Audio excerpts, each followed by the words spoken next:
The geminid meteor shower is active from 4 to 17 December, but predicted to peak around 0630 UT 630 GMT on Thursday, 14th.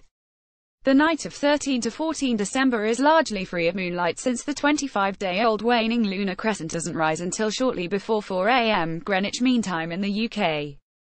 This year's display coincides with the close passage of the meteor's parent body, a rock comet, known as 3,200 Phaethon, so rates of shooting stars may be unusually high.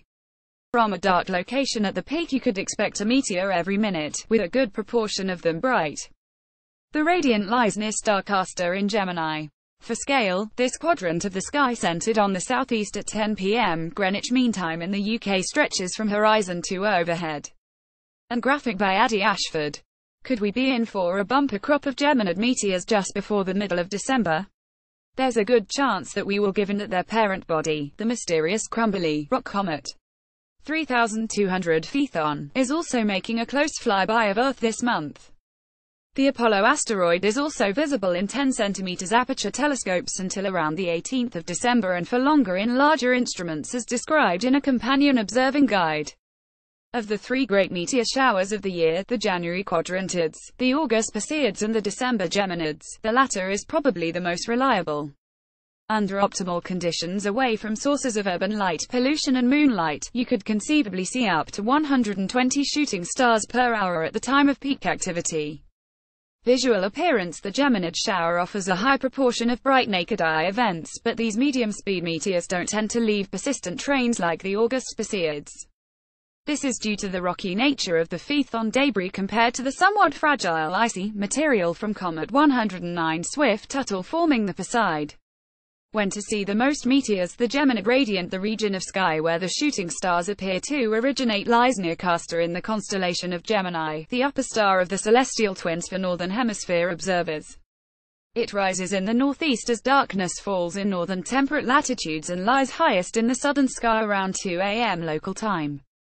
The radiant remains above the horizon throughout the hours of darkness in the UK. But even from the southern hemisphere, where the radiant rises around local midnight, observers can still expect to see several bright events. Predictions indicate that the peak will occur around 6:30 am GMT on the 14th of December for the UK, which is late into the evening of the 13th of December for Central North America, or shortly before sunset on the 14th of December for Australasia. However, meteor rates are still likely to be high on nights adjoining the maximum, so one should make the most of any clear skies near the 14th. If you can stay up, the brighter meteors tend to peak around midnight because we are then facing the direction the Earth is moving in its orbit and the relative speed of particles entering our atmosphere is greatest.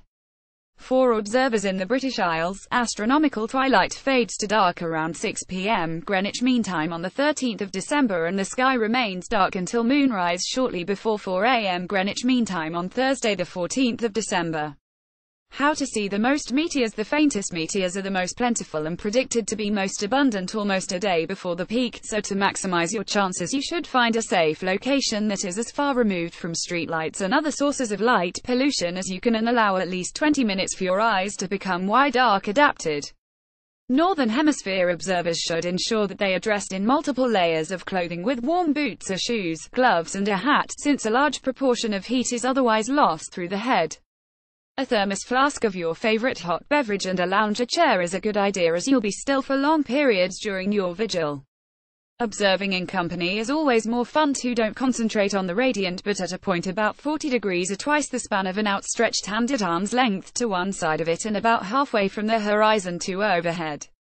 Fingers crossed for clear skies. 3,200 Phaethon Gemini Geminids meteors shooting stars.